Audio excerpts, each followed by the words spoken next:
Bah, on est côte à côte, effectivement. À cela, sans doute beaucoup d'explications, mais c'est quand même assez singulier parce qu'on était côte à côte dans l'océan Indien il y a 2 mois, à la même distance. Après, on a fait des routes complètement différentes. Alan m'a collé jusqu'à 800 milles, presque 1000 milles après le Cap Horn. Et puis avec à la faveur d'une stratégie très différente sur la remontée, de conditions différentes, de différents emmerdes qu'on a eu chacun de notre côté, ben on se retrouve de nouveau dans le même système. Donc pour moi, c'était très chouette de revenir évidemment au contact. Et à partir du moment où on est dans le même système, ben faut pas oublier qu'on a les mêmes bateaux, qu'on reçoit les mêmes fichiers météo et que on a tous les deux à peu près la même fatigue. Donc on se retrouve à converger dans nos décisions. Et puis je pense que tous les deux, de toute façon, on y trouve notre compte parce qu'on est tellement fatigué dans cette fin de course que d'avoir un bateau à côté, c'est une motivation supplémentaire. Voilà, c'est un repère qui permet de bien réaliser quand est-ce qu'il faut renvoyer de la toile, quand est-ce que le bord est bon, pas bon. Et ça donne beaucoup de piment sur cette fin de course.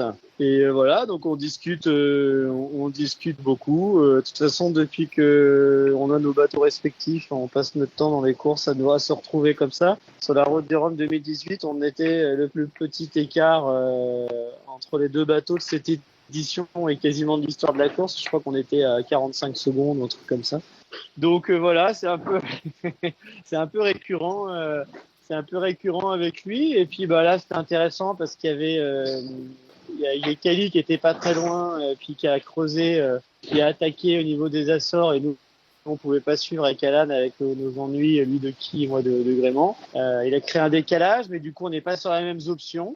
On a des options très différentes sur la fin, donc on va voir. Et puis il y avait Pip Arc qui est revenu aussi à la faveur de l'anticyclone qui nous a beaucoup plus bloqué et du coup elle repart du côté de Cali avec Ojiro, donc c'est vachement intéressant parce qu'on se retrouve à 5 bateaux à jouer aux échecs sur les 500-600 derniers milles de la course. Ça c'est vraiment réjouissant. Après bah, c'est exigeant, je pense que tous les 5 on est vraiment fatigués et je vois dans nos échanges les conditions sont quand même bien difficiles jusqu'au bout. Hein. Là, on a eu une nuit avec des grains abominables. Ça passait de 10 nœuds de vent à 40 nœuds de vent, avec des oscillations de 50 degrés. Enfin, ça n'arrête pas. Là, c'est tout mou. Ça va revenir. Il y a une dépression à gérer, une rotation du près. Enfin, c'est jusqu'au bout un groupe on aurait eu des conditions compliquées. Mais bon, bah, au moins, c'est passionnant jusqu'à la ligne d'arrivée. Là, c'est pas, les jeux sont pas faits. En fait, sur la fin, vraiment toute la fin de course, il y a une dépression qui est centrée sur l'ouest de la France, hein, quasiment sur les Sables d'Olonne. Et cette dépression, elle va générer à la fois des vents de face sur la fin du parcours pour nous et des vents beaucoup plus mous. Donc la stratégie, c'est de savoir comment on attaque cette dépression. Est-ce qu'on profite du vent plus établi, qui est plus proche de l'Espagne, comme on choisit Giro, Cali et Pip, en disant on prend ce qu'il y a à prendre et on va longer l'Espagne, on va prendre le vent maximum là dans les 36 heures et on aura un bord de près le long de l'Aquitaine. Alan et moi, on se dit on accepte la zone de Molle dans laquelle on est, là où on a dit notre vent, mais on va se retrouver beaucoup plus nord et on va pouvoir enrouler la dépression. C'est-à-dire qu'on va, on va rester au portant plus longtemps et on aura moins de prêts à faire parce qu'eux, ils risquent de se retrouver à faire Santander, les Sables d'Olonne au prêt.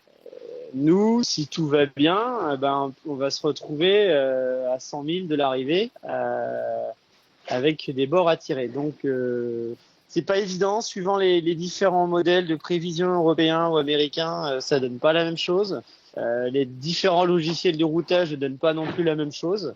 Alors hier, j'ai choisi de faire simple en me basant sur mon expérience et j'avais personnellement pas envie de multiplier les empannages, de rester dans le vent fort. Comme mon bateau il y a vraiment des choses qui vont très bien, qu'il faut préserver. C'est une belle notion. Et puis c'est une notion aussi parce que il me semble que le fond du Golfe, arrivé le long de l'Espagne, peut être beaucoup plus piégeux. En cas de zone de calme qui s'étendrait, il y a moyen d'y passer beaucoup de temps là devant Riron, Santander et je me disais qu'en hiver, je serais sans doute mieux au milieu du Golfe. Voilà, on saura bientôt qui avait raison. J'ai pas compté les manœuvres, je me suis jamais économisé. Donc vraiment, un bon l'organisme, c'est un dépôt de toutes ces petites réveils, de toutes les nuits en plus, vraiment pouvoir se reposer, de l'humidité, du froid, de la chaleur, de tous ces extrêmes. En plus, il y a, bien, dans mon cas, une multiplication d'ennuis techniques qui m'ont énormément sollicité et qui ont ajouté à la fatigue. Et puis au niveau moral, mental, je pense que franchement, sans jouer au Calimero, on a été on a été mal servi par la météo. Globalement, cette édition est difficile, mais dans notre groupe, là, on a vraiment eu des conditions exécrables, complètement extrêmes, entre des pétoles et des vents très très forts. Donc, les tempêtes du Pacifique ont laissé des traces.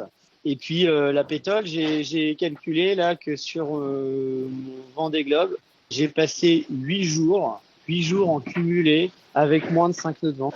8 jours.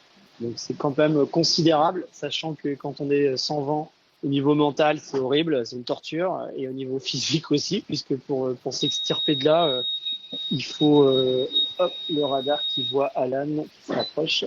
Il faut s'extirper de là et c'est aussi beaucoup exigeant. Donc tout ça mis bout à bout, c'est sûr que la fatigue elle s'est bien accumulée. Et puis le bateau, oui, le bateau il est abîmé. Hier j'ai une voile qui s'est déchirée. J'ai 2 raidisseurs, 2 jonctions entre des transverses et des longis qui sont cassés. Donc le milieu du bateau là commence à dire qu'il est temps d'arriver. J'ai mes vérins qui fuient, j'arrête pas de rajouter de l'huile, j'arrive au bout du bidon. J'ai le gréement complètement détendu, sans possibilité d'action, avec le mât qui fait des figures de style pas plaisantes et l'obligation de limiter les configurations. J'ai carrément cassé le hook de tête, donc là je ne peux plus mettre la grand voile en tête de mât parce que voilà, c'est juste plus possible, ou je risque de casser la drisse. Donc je le ferai dans les toutes dernières heures de course. J'ai ma centrale inertielle qui fonctionne plus. Enfin, un peu, voilà, la liste est longue. Le bateau n'avait pas été assez éprouvé malheureusement au départ à cause des conditions sanitaires.